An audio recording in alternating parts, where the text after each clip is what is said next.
আলাইকুম রহমতুল্লাহ বারাকাতুহু। জিলহজ মাসের ৯ তারিখ, ৯ জিলহজ আরাফার দিন যেটাকে বলা হয়, এই আরাফার দিন নিয়ে, আরাফার দিনের রোজা নিয়ে, এবং বিশেষ করে আরাফার দিনটা কবে আমরা যে রোজা রাখবো, সেটা কি সৌদি আরবে যেদিন হাজী সাহেবগণ আরাফাতের ময়দানে অবস্থান করেন সেই দিন রোজা রাখবো, না আরবি মাসের যেই ৯ তারিখ সেই দিনে রোজা রাখবো, কোনটা রাখবো, এই নিয়ে বিস্তারিত আলোচনা থাকছে এই ভিডিওর মধ্যে।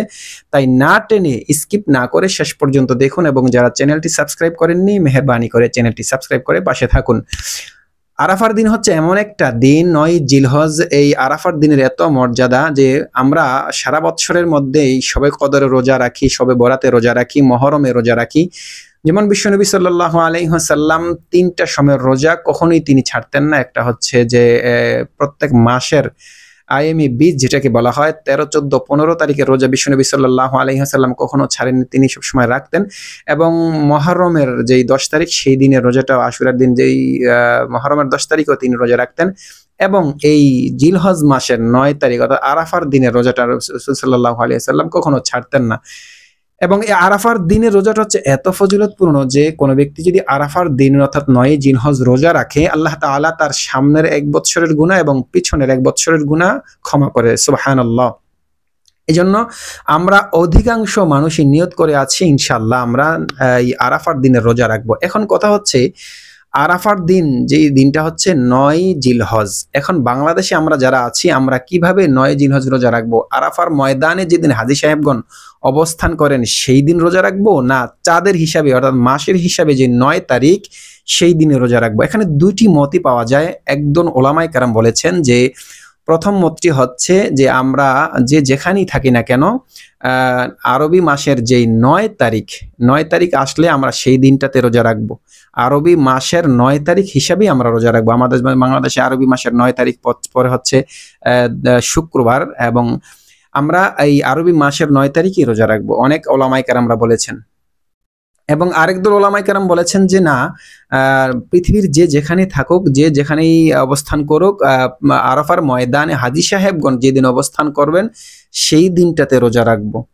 তাহলে এখানে দুইটি মতের মধ্যে আমরা কোনটা পালন করব? আমি বলে থাকি যে আমরা দুইটা দিনই রোজা রাখি, যেহেতু আমাদের রোজা রাখলে তো আর গুনাহ হবে না, অবশ্যই রোজা রাখলে সাব, যেহেতু প্রথম থেকেই ১ থেকে ৯ তারিখ পর্যন্ত রোজার ফজিলতের কথা বলা হয়েছে, রোজা রাখার কথা বলা হয়েছে, নফল সিয়ামের কথা বলা হয়েছে। তাহলে আমরা এটা করতে পারি যে আমরা বুধবারে সাহারি খেয়ে যদি বৃহস্পতিবার একটি রোজা রাখি, এবং বৃহস্পতিবারে খেয়ে যদি শুক্রবারে একটি রোজা রাখি, তাহলে আমরা আরাফার দিন অবশ্যই পেয়ে যাব। তবে আমাদের কাছে অধিক গ্রহণযোগ্যনীয় হচ্ছে যে আমরা আরবি মাসের যেই ৯ তারিখ অর্থাৎ আমাদের বাংলাদেশে আরবি মাসের যে ৯ তারিখ সেই দিনটা হচ্ছে শুক্রবার, অর্থাৎ বৃহস্পতিবার রাত্রে সাহারি খেয়ে শুক্রবারে রোজা রাখা, শুক্রবার দিনটা হচ্ছে জিলহজ মাসের ৯ তারিখ। সেই দিনটা বা সেই তারিখটা বা সেই মতটাই কিন্তু অধিকতর গ্রহণযোগ্যনীয় মনে হচ্ছে।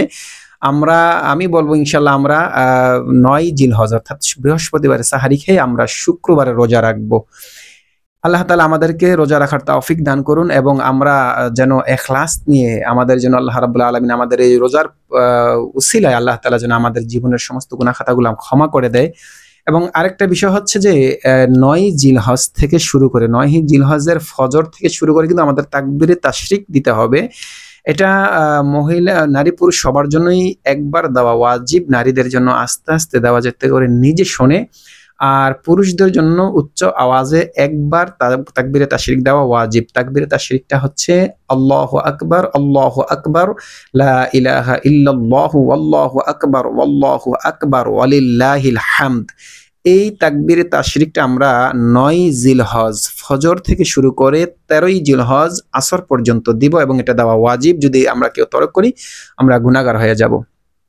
আরেকটা বিষয় হচ্ছে এই আরাফার দিন অর্থাৎ এই ১ থেকে ৯ তারিখ পর্যন্ত এই দিনগুলো অনেক ফজিলতপূর্ণ। আমি অনুরোধ করব, আমরা যারা ৫ ওয়াক্ত নামাজ আদায় করি যারা, প্রত্যেককে আমি অনুরোধ করব আমরা যে আমলটা অন্য সময় করতাম তার চেয়ে একটু বাড়ায় দেব। আমরা অন্য সময় যদি তাসবিহ তাহলিল 50 বার 100 বার করতাম, এই জিলহজের এই 10 দিনে আমরা সেই তাসবিহ তাহলিলটি একটু বাড়ায় দিব। 100 বারের জায়গায় 200 বার পড়ব। আমরা বসে বসে যদি অন্ততপক্ষে অন্য কিছু না পারি, বসে বসে শুদ্ধভাবে যদি সূরা ফাতিহা পারি, শুধুমাত্র সূরা ফাতিহা পড়ব। আমার মা বোনেরা, যেই সূরাটা আপনি ভালো পারেন বসে বসে সেই সূরাটাই পড়েন। আল্লাহ রাব্বুল আলামিন যেহেতু এই মাসটার মধ্যে প্রথম 10টা দিনের অনেক গুরুত্ব, অনেক ফজিলত, তাহলে আমরা এই আমলগুলো বেশি বেশি করে করব। এবং আমাদের যাদের বাবা নাই, মা নাই, অন্ধকার কবরে চলে গেছেন, তাদের জন্য বেশি বেশি করে দোয়া করব, আল্লাহ যেন তাদেরকে ক্ষমা করে দেয় এবং আল্লাহ রাব্বুল আলামিন তামাম বিশ্বের মুসলমানদেরকে হেফাজত করে। আজকের জন্য এই পর্যন্তই। সবাই ভালো থাকুন, সুস্থ থাকুন। আসসালামু আলাইকুম ওয়া রাহমাতুল্লাহ।